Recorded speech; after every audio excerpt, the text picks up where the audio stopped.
Hello, everyone. This is Jonathan Little. I'm here today with the 144th episode of Weekly Poker Hand. I want to thank all of you for being here today.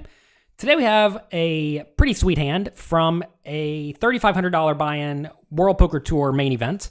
Here, a loose aggressive kid raises to $1,300 from the low jack seat, and it folds around to me with Queen 10 suited in the cutoff with a very deep stack. Our opponent's playing about 100, let's call it 130 big blinds deep, and I'm playing 200 big blinds deep, so very deep stacked. Should we 3-bet or call this Queen 10 suited? And I think you can go either way. I don't think it matters so much. One important factor is who is in the blinds. If you have bad players in the big blinds, you really want to see the flop with those players. If you have good players in the big blinds, you should be much more inclined to 3-bet and just use your positional advantage and also just being generally aggressive. So here we have a player who I have labeled as a tag lag. This is usually a tag I give to, this is a tag. It's a label I give to someone who is generally just a good player who mixes it up well. So I don't really want this player in the pot. And notice that when facing a 1,300 raise, he's going to call with a very wide range from the big blind. And that's not really what I want. So I'm going to 3-bet this. If I was playing this hand today, I'd probably make it 3,800 or so. Let's see what we did this time. Here I made it 3,100, so a little bit small, I think. This is going to result in the initial raiser calling or 4-betting virtually every time, and I think I prefer to have a little bit of fold equity pre-flop, so I think I can make it a little bit bigger, but this is still fine. Flop comes Jack, 4, 3, 2 hearts. I have Queen 10 of diamonds. We didn't mention that already. So this is a scenario where in 3-bet pots, often you want to make a small continuation bet with a very wide range. The main hands you want to be checking are very marginal made hands or your slow plays, but really we don't have a ton of slow plays. So I'm going to probably bet 2,500 with this hand. This is certainly a junky hand here. But if you think about the potential draws I could realistically have, it's just going to be the heart flush draws, right? And then maybe 6-5 and 7-6 and 7-5 if I am 3-betting those, which may or may not even be the case versus this player. So if you look at the next most logical draws, you have hands like ace-king and ace-queen, but those could easily be checking hands or, betting for value hands if you bet small enough, which I would bet about 2,500 here if I was to bet with my whole range. So which draws do I actually have here? It's going to end up being the gut shot or the backdoor gut shot straight draws like Queen 10 of diamonds. So I think this hand fits very nicely into sort of a draw range, even though it is a very, very junky draw. Also, I can bet 2,500 here. If my opponent folds, that's great. If he calls, we're going to get reasonable barrel cards some portion of the time. That said, I do think you need to give up just sometimes. If you just have total garbage, I think it's okay to give up. Like if we have 8-7 of clubs, it's fine to give up, whatever. But if I have like any potential at all, I'm going to be betting in this scenario most of the time. So I do bet 2,500, very small, and my opponent calls. One thing worth mentioning is that if I was to bet larger on the flop, say I was to bet 5,000 on the flop and my opponent calls, well, now he's going to be in the pot with a much stronger range, and that's going to make it much more difficult for me to continue barreling if I feel so inclined, because that's going to make my opponent fold out a lot of his total garbage, so when he calls, he must have something reasonable. But if I bet 2,500, maybe he sticks around with ace highs and king highs and just absolute trash because he feels like he's roped in by the pot odds. So anyway, I do bet small and my opponent calls. Turns is 6 of clubs, not really what I want to see, and my opponent checks.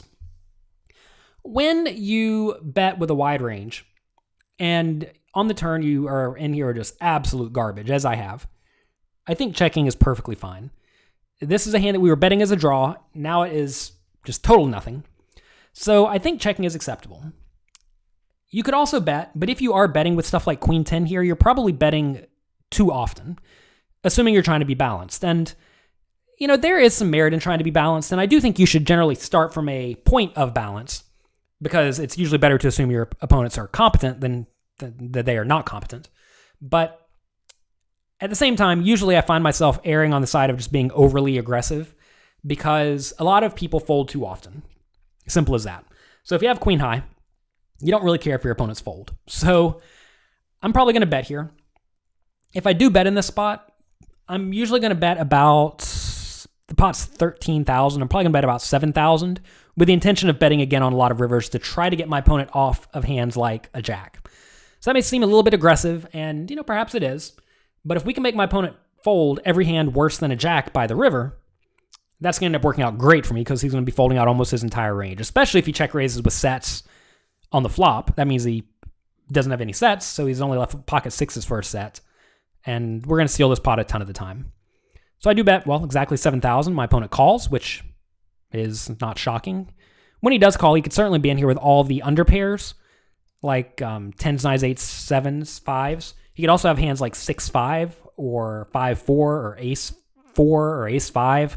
He could have a lot of stuff like that, right? And going to the river, I do lose to all of that, and I think all of that will fold to a substantial river bet. But we get a 10 of hearts on the river. So the heart draw comes in, but we make middle pair. So now we have to decide, is it worth it to try to bluff my opponent off of a jack? And I do think a jack makes up a reasonable portion of my opponent's range, but at the same time, he could also just have a flush. And my opponent does check, and I think checking is definitely what you want to do here with a flush to give your opponent every opportunity to bluff. Like imagine I'm in here with queen 9 instead of queen 10. I'm going to be pretty inclined to bluff, and if I'm pretty inclined to bluff, how do you get money out of queen 10 when you have a flush? Well, you check. So when I river this pair, I think checking probably makes the most sense because I do give my opponent enough respect to assume that he could be checking with his flushes. He could also just have a random 2 pair now with jack 10 that's never going to fold. And he may just have a hand like ace jack that's not going to fold. So I like checking at this point. I expect my opponent to have a lot of under pairs and marginal 1 pair hands or ace highs. But I would not be shocked if he shows up with a jack. So I'm just going to check and roll it over. And we win. We beat pocket eights. So this is a pretty clear example of exactly what I was saying, where I think this hand's going to call the flop, call the turn, but then fold on the river. And we didn't get to see if we could make our opponent fold on the river. And usually whenever you do bet big on the river, and when I say bet big, the pot was 27,000 on the river, I would probably bet 23,000.